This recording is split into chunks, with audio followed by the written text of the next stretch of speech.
Here's one of the Three Cousins Detective Club's books. This one is called The Mystery of the Magi's Treasure. It's written by Elspeth Campbell Murphy, illustrated by Joe Nordstrom. Chapter 1, The Kevins. Timothy Dawson sometimes wondered what it would be like to be really, really bad. Not the kind of bad where you beat up people or steal things, but just the kind of bad where you were always acting up and goofing off and no one ever expected you to behave yourself. Timothy sometimes wondered what it would be like to be one of the Kevins. The Kevins were three boys who went to the church where Timothy's grandfather was the pastor. Timothy and his cousin Sarah Jane Cooper and Titus McKay knew the Kevins slightly from being in the same Sunday school class with them when the cousins visited. But it was more like they knew of the Kevins. But then everybody knew of the Kevins. The three boys had met when they had all toddled into the same nursery Sunday school class on the same day. They'd been together ever since. Every teacher they'd ever known had declared, "Those three boys should be separated." But somehow, Kevin O'Connell, Kevin Jones, and Kevin Weston had managed to stay together, always acting up and goofing off, and no one ever expected them to behave themselves. And that's how, on the hottest day of the summer so far, Timothy, Titus, and Sarah Jane came to be wearing long flowing robes and fancy gowns. They were supposed to be the three wise men. They were not happy about it, and it was all because of the Kevins. Chapter 2, Christmas in July. It had happened like this. The resort town where the cousins' grandparents lived got a lot of tourists in the summertime, and there were a lot of artists who lived there all year round. So every summer the town sponsored a sidewalk art fair. This year the theme was Christmas in July, and everyone was going all out. Even the churches had gotten involved. They'd joined together for a free outdoor concert and carol sing-along, complete with peppermint ice cream and Christmas cookies. The problem was making sure that visitors knew about the concert. The churches had put up posters, of course, but then someone thought it would be a good idea to have church people go among the crowds to hand out leaflets. And then someone else said that this sounded like a good job for the kids. And then someone else said it would be cute to have the kids dress as angels and shepherds. And then someone else said not to forget the three wise men. So it was decided that a few kids from each church would go around in costumes handing out leaflets about the concert. All the other kids would be in the choir. The trouble came when someone who didn't know of the Kevins picked them to be the three wise men. When Timothy heard about this, he couldn't wait to see what would happen. At Christmas time, whichever kids played the wise men walked in single file slowly and solemnly down the center aisle as the choir sang, "We Three Kings of Orient Are." It would be a change to see the three kings knocking one another's crowns off and rolling around in the dirt. And that's exactly what happened at rehearsal. "No, no, no," said the choir director, who did not know of the Kevins. "This will never do. We need three completely dependable children to be the wise men." The cousins should have seen what was coming, but they didn't. As the Kevins scrambled out of their costumes, the choir director scanned the choir for replacements. He found them. "Timothy, Titus, Sarah Jane, get down here on the double." The Kevins were put in the choir, as far apart as the director could get them without knocking people off the risers. The cousins slumped into the wise men costumes and picked up their leaflets. The robes were hot. The crowns were heavy. Timothy caught sight of the Kevins. They were grinning. He doubted the Kevins were anywhere near as dumb as they pretended to be. Chapter 3, Bragging Grandma. The choir director came over to check on the cousins. "There now," he said heartily. "You know what to do? Good. Then we're all set. I know you'll do a great job. Your grandmother is always telling us how intelligent and responsible and polite you three are." "It's a good thing for him we're so polite," thought Timothy. "Too polite to say what we think of being pulled out of the choir to dress up as the wise men in the middle of July. Those lucky kids in the choir don't even have to wear their robes until dress rehearsal." The director went back to the choir, and the cousins were left to themselves. "Well, you guys," said Sarah Jane, "looks like Grandma strikes again."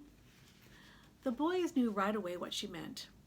It was a standing joke in the family how much Grandma bragged about her grandchildren. "It's our own fault, really," said Titus with a dramatic sigh. "If only we weren't such wonderful children." Timothy laughed, but he saw the serious side of it too. The problem with everybody thinking you were a good kid was that you couldn't exactly complain about it. It wasn't as if people were calling you names or anything. Just then some tourists passed by. He heard one of them say, "Oh, look, honey, the three Magi. Aren't they just adorable?" "That does it," Timothy muttered to his cousins. "We have got to tell Grandma to stop bragging about us. Look where it's gotten us. Let's ask her to make them get some other kids to be the wise men." Titus and Sarah Jane nodded, but they didn't have time to say anything. It just so happened Grandma was coming by at the same time, and she had overheard what the lady had said about the adorable wise men. "They're my grandchildren, you know," she announced to this complete stranger. "Oh, are they really?" cried the lady. "You must be very proud." "Oh, I am," said Grandma. "They're just as good as gold. The three of them are visiting their grandpa and me, and they never give us a minute's trouble." The cousins glanced at one another. How could they make a stink about being adorable Magi now? After chatting for a while, the people moved on, and Grandma turned back to the cousins. "I'm glad I ran into you," she said. "I was just coming to tell you I'm going out for a while. Grandpa's in his study with Gubbio, if you need anything." Gubbio was Titus's little dog. For once, the cousins were glad he wasn't trotting along at their heels. It was bad enough being the three wise men without being the three wise men and a Yorkshire Terrier. "Where are you going?" Sarah Jane asked Grandma. "Did I ever mention my young friend Sylvia?" "The artist?" asked Timothy. "That's right," said Grandma. "She's what you might call a folk artist. She hasn't been to art school, and I think she feels inferior to some of the artists around here. Anyway, I heard that one of the gallery owners, Mr. Fitzgerald, is very open to showing new folk art. I want to encourage Sylvia to take a few pieces to show him." Grandma hurried off, and Timothy wished that he could go with her. This past year at school, art had become his all-time favorite subject, and he loved putzing around at home, just making stuff. He wondered what sort of art Sylvia made. But for now, he had a job to do. Chapter 4. Something Odd. The job of handing out leaflets wasn't nearly as bad as Timothy had thought it was going to be. People were delighted to hear about the concert, and everyone was very nice. Sure, it was annoying the way people kept telling them how cute they looked in their costumes, but the cousins made themselves get over it. So everything was going fine. Until something odd happened. A frazzled-looking lady came rushing up to them. "There you are," she cried. "I've been looking all over for you." The cousins blinked. As far as they knew, they had never met this person before in their lives. "Us?" asked Timothy. "You were looking for us?" "You're the three wise men, aren't you?" replied the lady. The cousins glanced at one another. In these get-ups, who else could they be? But before they could answer, the lady thrust 3 boxes into their hands. "Here. The wise men are supposed to have gifts for baby Jesus, aren't they? Your costumes aren't complete without them. So, here's the gold, and that infant stuff, and the, myrrh?" said Titus. Right, the myrrh.